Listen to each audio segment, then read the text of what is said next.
What's going on, everybody? Freddie Grant here, and welcome back to the Saturday Whistle. This is episode 4, Mid-Season Talks, and today we are officially checking the receipts, because back in episode 3 we made preseason projections, bold takes, hot seat predictions, playoff paths, and now 6 weeks into the season, reality has officially shown up. So let's reset the board. Tennessee, coached by Cody Backus, sitting at 5-1 after I left Coastal Carolina following a 12-2 season. Texas A&M, coached by Patrick Salt, also 5-1 right in the middle of the playoff conversation. Northwestern, Casey Rappel's group at 4-2, quietly one of the most disciplined teams in the country. And Vanderbilt, coached by Buddy Kaplan, sitting at 1-5, trying to survive October. Today we're going receipts and reality, mid-season MVP ladder, power rankings, hot seat meter, NFL player comparisons, defensive team comparisons, cold takes, portal watch, and end-of-season projections. Let's get into it. Let's get into our segment, Receipts and Reality. Let's start with the receipts, because in episode 3 we didn't just predict records. We talked about systems, quarterbacks, supporting cast, and whether these teams could actually finish football games. Now 6 weeks into the season, the numbers tell a very clear story. Let's start with Tennessee, 5-1, but that one loss matters. Tennessee's only loss this year came in a 30-28 triple overtime game against LSU after missing the 2-point conversion. That is one play. That is the difference between 6-0 and 5-1. Now let's talk about why this offense works. Quarterback Wolf, sophomore redshirt, 91 completions on 119 attempts, 1,041 yards. 7 passing touchdowns. That's a 76% completion rate. That is elite accuracy. But here's what stands out to me. Only 7 passing touchdowns, which tells you something very important about Cody Backus' offense. Wolf is not being asked to be the hero. He's being asked to protect the football, convert third downs, get them into scoring position, and then hand it off. And that's where Tennessee's real star shows up. Running back Wakefield, senior redshirt, 72 carries, 649 rushing yards, 8 rushing touchdowns, and then 19 catches, 216 receiving yards, 3 receiving touchdowns. That is 11 total touchdowns. And remember, Wakefield missed 3 weeks, including the triple overtime loss to LSU. Tennessee lost that game by 2 points, without the player who has already scored 11 touchdowns. That's MVP level impact. Now at receiver, Dugans, 17 catches, 255 yards, 1 touchdown. He stretches the field. He opens everything underneath. After that LSU game, Cody Backus said, "We proved we can go toe-to-toe with anybody." And he was right. Now Texas A&M 5-1. And the most complete offense in this group, quarterback Trap, 127 completions, 1,580, 8 yards, 13 touchdowns. But the engine is Rivero, 142 carries, 772 yards, 12 rushing touchdowns, plus 3 more receiving touchdowns, 15 total touchdowns. This is a Heisman-level back. Patrick Salt said, "When Rivero's rolling, the entire offense opens up." Now Northwestern, 4-2, but remember, they lost a game because of a missed 18-yard field goal. That's the difference between 4-2 and playoff talk. Quarterback Flores, 16 passing touchdowns. Fuane with 10 total touchdowns. Vincent with 7 receiving scores. This offense finishes drives. Now Vanderbilt, 1-5. But they beat the number 15 team in the country. That matters. But look at the problem. Core has thrown 236 passes and only 7 touchdowns. Daubs has 400 yards and 0 touchdowns. They move the ball. They cannot finish. Buddy Kaplan said, "We're close at 1-5. Close stops, buying you time." So here's what the receipts say. Tennessee is 1 play from undefeated. Texas A&M is playoff built. Northwestern is 1 kick from greatness. And Vanderbilt can beat anybody, but cannot finish anybody. And that is why midseason stats matter more than preseason predictions ever will. All right, let's move into my midseason MVP ladder. This is not about position. This is about value. If you take this player off their team, How much worse does that team become? Number 3 is Northwestern quarterback Flores. 16 touchdowns, 1 touchdown every 8 throws, and 1 missed field goal away from playoff conversation. He's carrying this offense. Number 2 is Texas A&M running back Rivero. 772 rushing yards, 15 total touchdowns. Everything Texas A&M does starts with Rivero. That's Heisman football. But number 1 is Tennessee running back Wakefield. Missed 3 weeks, including the triple overtime loss. Still 11 touchdowns. Wakefield is Tennessee. He is the MVP of this group so far this season. All right, let's move into my midseason power rankings. And this is the part of the show I've been waiting for. Because in episode 3, we didn't just predict records. We ranked these teams. We talked ceilings. We talked floors. We talked about who we trusted in big moments. And now 6 weeks later, we finally get to see who was right and who needs to apologize. Now let me say this before I start. Power rankings are not standings. They're not records. They're one simple question. If these 4 teams all lined up tomorrow on a neutral field, who do I trust the most to win? Let's start at number 1. Number 1 in my power rankings right now is Texas A&M. And if you remember episode 3, this one actually tracks. Because back in episode 3, I said very clearly, Texas A&M had the highest ceiling of any team in this group. I said if Patrick Salt could clean up the volatility, this could be a playoff team. And right now, that's exactly what we're seeing. They're 5-1, they're balanced, they're explosive. Rivero is in the Heisman race. Trapp is playing playoff football. And here's the biggest difference between what I said in episode 3 and what we're seeing now. Back then, I said A&M would be dangerous but inconsistent. Right now, they're not inconsistent at all. They're controlling games. They're scoring early. They're protecting leads. And that tells me something very important. Patrick Sall figured it out. This is the most complete version of Texas A&M we've seen under him. They can win shootouts. They can win grinded out games. They can win on the road. And that's why, right now, Texas A&M is my number 1 team. Now number 2 is Tennessee. And this one has the best storyline of the season. Because if you go back to episode 3, Cody Backus was still at Coastal Carolina, coming off a 12-2 season, building one of the best cultures in the country, and then between episode 3 and now, he makes the jump from Coastal to Tennessee. And let me be honest with you, when that move happened, there were a lot of questions. Big program, bigger expectations, new locker room, new staff, new system. Transitions like that usually take a full year to settle in. And instead, 6 weeks in, Tennessee is 5-1, and their only loss came in triple overtime, without Wakefield, on a missed 2-point conversion. That's not a bad football team. That's a team 1 play away from being undefeated. What's impressed me the most about this Tennessee group is how fast they've bought into Cody Backus. They're physical. They're disciplined. They don't beat themselves. Wakefield controls tempo. Wolf protects the football. And the defense keeps every single game within reach. The only reason I still have Tennessee at number 2 instead of number 1 is because I trust Texas A&M's offense just a little bit more if the game turns into a shootout. But make no mistake, this transition has worked faster than almost anyone expected. And right now, Cody Backus has Tennessee looking like a legitimate top 10 team in the country. Now number 3 is Northwestern. And this one hurts because in episode 3, I actually said Northwestern might be the safest team in this group. I said they were disciplined. I said Casey Reppel was one of the best coaches here. I said their floor was high, and all of that has been true. They're 4-2. They're efficient.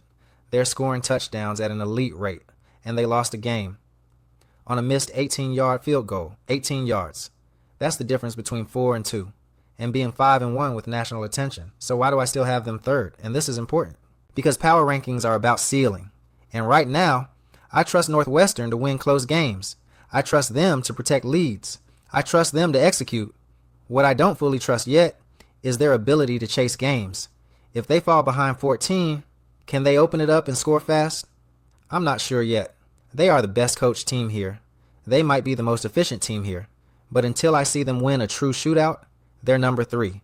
And honestly, they are the scariest number 3 team in the country. Now number 4 is Vanderbilt. And this is the hardest one. Because in episode 3, I believed in Vanderbilt.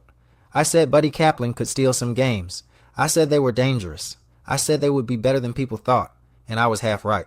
Because they beat the number 15 team in the country. That is a real win. That is not luck. That is coaching. That is preparation. But here's where the prediction fell apart. I said Vanderbilt would finish drives better this year, and they haven't. They moved the ball. They win between the 20s. And then everything stops. 7 passing touchdowns in 6 games. 0 touchdowns from your leading receiver. And a defense that is exhausted. Right now, Vanderbilt is talented enough to scare anybody, but not consistent enough to beat anybody. And until that changes, they're number 4. So if we compare episode 3 to now, Texas A&M hit their ceiling. Cody Backus's transition to Tennessee has worked faster than anyone expected. Northwestern is one kick from proving me right. And Vanderbilt is still searching for an identity. Right now, my power rankings are Texas A&M at 1, Tennessee at 2, Northwestern at 3, Vanderbilt at 4, and I promise you this, by the time we get to episode 5, these rankings are not going to look the same. Alright, let's lighten things up a little bit here because this is one of my favorite segments of the entire show. This is the NFL player comparison segment, and I want to be very clear before I start. These are not draft projections. These are not saying these guys are going to be Hall of Famers. This is about style, role, how they're being used, and who they remind me of when I watch them play. Let's start with Tennessee, and this one is easy. Running back Wakefield reminds me a lot of prime Alvin Kamara with the Saints, and not just because of the numbers, but because of how he's being used.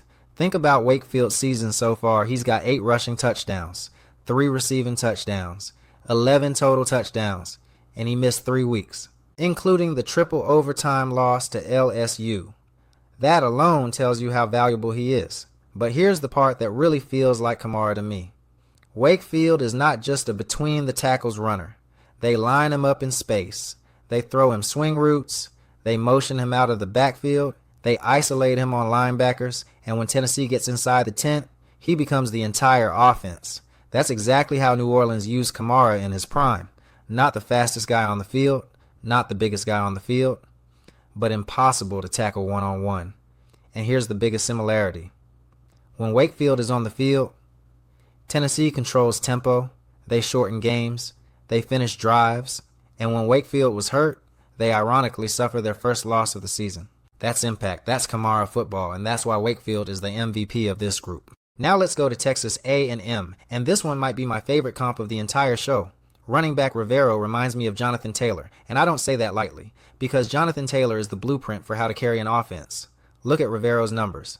772 rushing yards, 12 rushing touchdowns, 3 more receiving touchdowns, 15 total touchdowns in 6 games.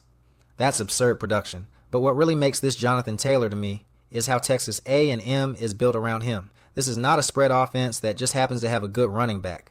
This is a running back that is the offense. Short yardage, Rivero.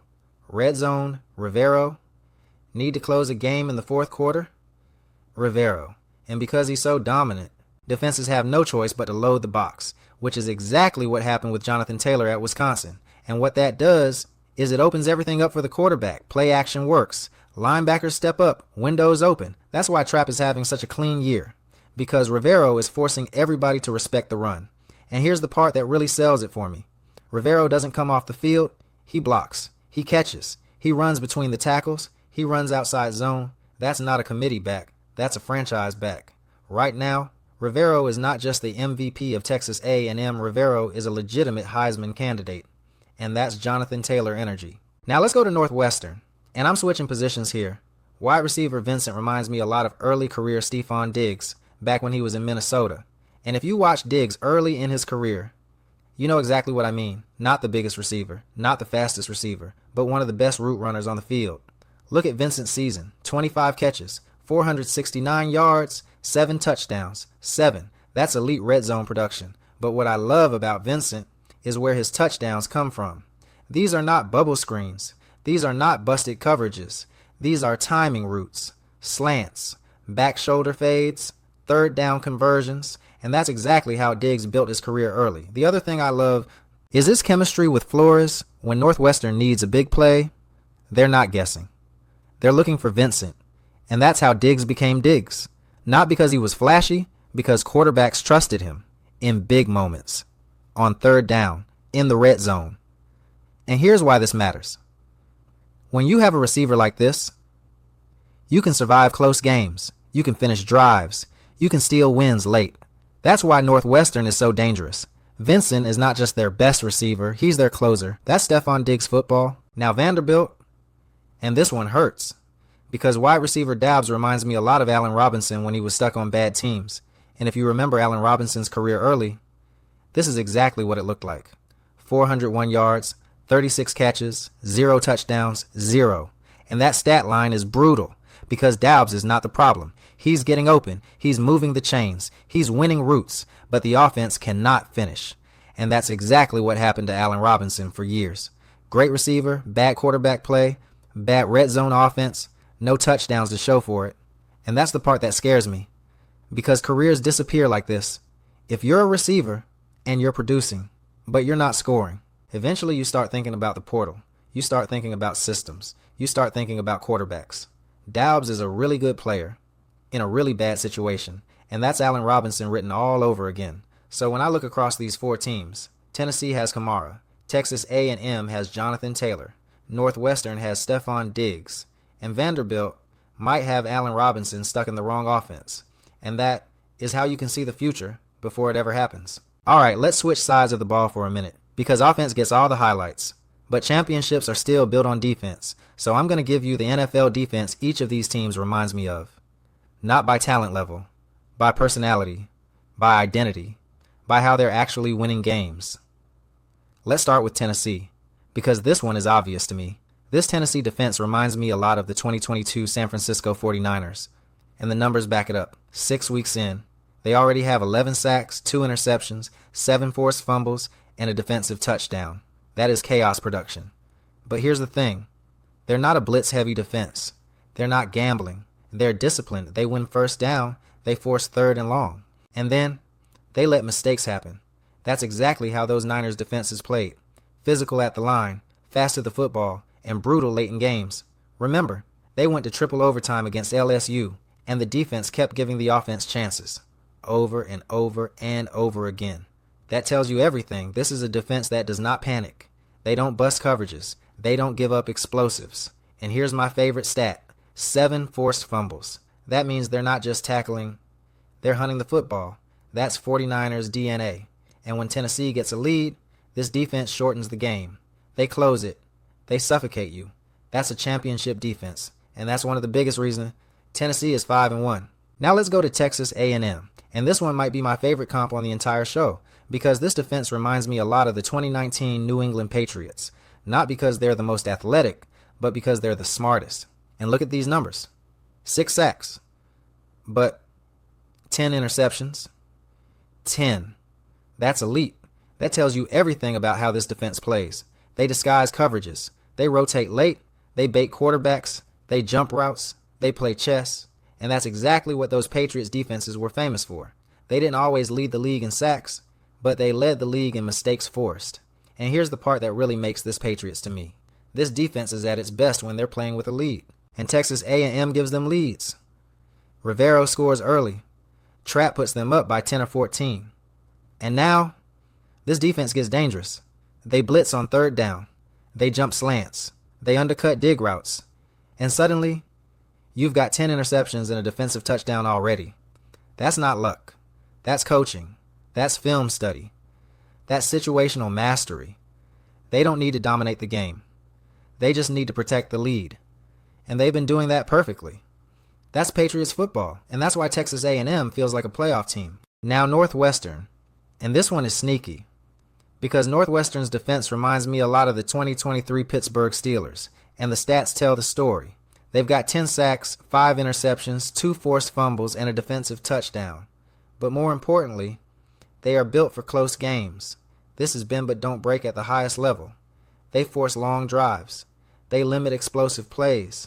They tighten up in the red zone. And remember, they lost a game on a missed 18-yard field goal, which means their defense did enough to win. That matters. This is not a defense that blows people out. This is a defense that survives. And that's exactly how those Steelers teams lived. Third down, red zone, fourth quarter. That's where this defense shines. 5 interceptions, that's not gambling, that's timing, that's route recognition, that's discipline. And here's what I love the most. This defense gets better when the game gets tighter. They don't panic, they don't collapse, they execute. That's Steelers' DNA. And that's why Northwestern is so dangerous. You might outgame them, you might out-athlete them, but late in the fourth quarter, they are not going to beat themselves. Now Vanderbilt, and this one is tough because this is not about effort, this is about circumstance. Vanderbilt's defense reminds me a lot of the early rebuild Detroit Lions, and I'm not talking about when Dan Campbell was coaching. I mean when he was playing. And here are the numbers. 8 sacks, 4 interceptions, 0 forced fumbles, 0 defensive touchdowns. That tells you something. This is not a playmaking defense. This is a survival defense. And they proved they can play. They beat the number 15 team in the country. They've had really strong stretches. But here's the problem. They're on the field too long. They're defending short fields. They're constantly protecting an offense that cannot finish. And eventually, that breaks you. You see it late. Missed tackles, blown gaps, fourth quarter touchdowns. That's not scheme. That's exhaustion. That's exactly what those early Lions teams went through. They fought. They competed. They just ran out of gas. And that's what's happening here. So when I look across these 4 defenses, Tennessee, 11 sacks, 7 forced fumbles. That's the 49ers. Texas, A&M, 10 interceptions. That's the Patriots. Northwestern, clutch, discipline, 10 sacks, and 5 picks. That's the Steelers. And Vanderbilt is the Lions, fighting hard, but stuck in bad situations. And that is why defense still decides seasons. All right, let's keep this rolling. Now it's time for one of my favorite segments of the entire season. This is Staying or Leaving. Portal Watch, NFL Watch, who's coming back, and who might be playing their last snaps for these programs. And I'm going team by team here. Let's start with Tennessee, and the obvious name is Wakefield, because this one is complicated. Wakefield is a senior redshirt. He's already scored 11 touchdowns. He missed 3 weeks and still leads this group in production. And here's the truth. This is an NFL running back. The vision, the patience, the hands out of the backfield. That's Sunday football. If Wakefield stays healthy the rest of this season, and Tennessee finishes strong, I think he's gone. I think he declares. I think he hears his name called. Now the interesting one is quarterback Wolf, because Wolf is only a sophomore redshirt, and this matters. He's not putting up video game numbers, but he's winning. He's protecting the ball. He's leading a 5-1 team. And quarterbacks like this, in systems like this, usually stay. This feels like a program quarterback. Someone Tennessee can build around for 2 more years. So my call at Tennessee, Wakefield leaving, NFL. Wolf staying, cornerstone of the program. Now Texas A&M. And we have to start with Rivero because this one is huge. Rivero has 15 total touchdowns in 6 games. He's in the Heisman race. And here's the reality. Running backs don't get unlimited college seasons anymore. If Rivero finishes this year with 20-plus touchdowns and Texas A&M makes the playoff, this becomes an NFL decision. And I'll say this. If he leaves, he's not just leaving. He's leaving as one of the first running backs taken. This is a first-round type season. So right now, Rivero is leaning NFL. Now quarterback Trapp. This one feels different. Trapp is a sophomore redshirt. He's finally comfortable. The offense is built around him, and unless he has some insane playoff run, this feels like a stay. This feels like a quarterback who comes back and tries to win a national title next year. So my call at A&M, Rivero, NFL decision coming, probably gone. Trapp, staying. Now Northwestern, quarterback Flores, senior redshirt, 16 touchdowns already. This one is fascinating because Flores is having an incredible red zone season. But I don't know if the NFL is calling yet. And here's why. He's efficient, but he's not a big arm. He's not flashy. This feels like a guy who might come back, try to win 10 games, and raise his stock. So right now, Flores, leaning stay. Now running back Fuene, 10 total touchdowns, junior redshirt, portal watch. This is exactly the type of player that bigger programs come calling for. If Northwestern doesn't finish strong, this could be a portal move. Now Vanderbilt. And this one is tough. Wide receiver Dabbs, 36 catches, 400 yards, 0 touchdowns. And I'm going to be honest, This is portal written all over it. Good production, bad offense, no scoring opportunities. Receivers don't wait forever. If Vanderbilt doesn't fix this offense, Daubs is not finishing his career here. All right, now let's talk about the most uncomfortable segment in college football, the hot seat meter. Because 6 weeks in, pressure is real now. Jobs are either getting very safe or very dangerous. Let's start with the easy ones. Patrick Salt at Texas A&M. This seat is ice cold. 5-1, playoff path, Heisman candidate, balanced offense. And remember, in episode 3, I said this was the year. I said if he couldn't stabilize this program, the pressure was coming. Well, he stabilized it. This might be the best team he's had. There is zero heat here. This is extension territory. Now Casey Rappel at Northwestern. And I'm going to say something strong. This might be the best coaching job in this entire group, 4-2. One missed 18-yard field goal away from 5-1. Efficient offense, disciplined defense, no chaos, no penalties, no panic. This program is rock solid. There is no heat. None. This is long-term security. Now let's go to the fascinating one, Cody Backus at Tennessee. And this one is tricky because on paper, 5-1. That should mean zero pressure. But context matters.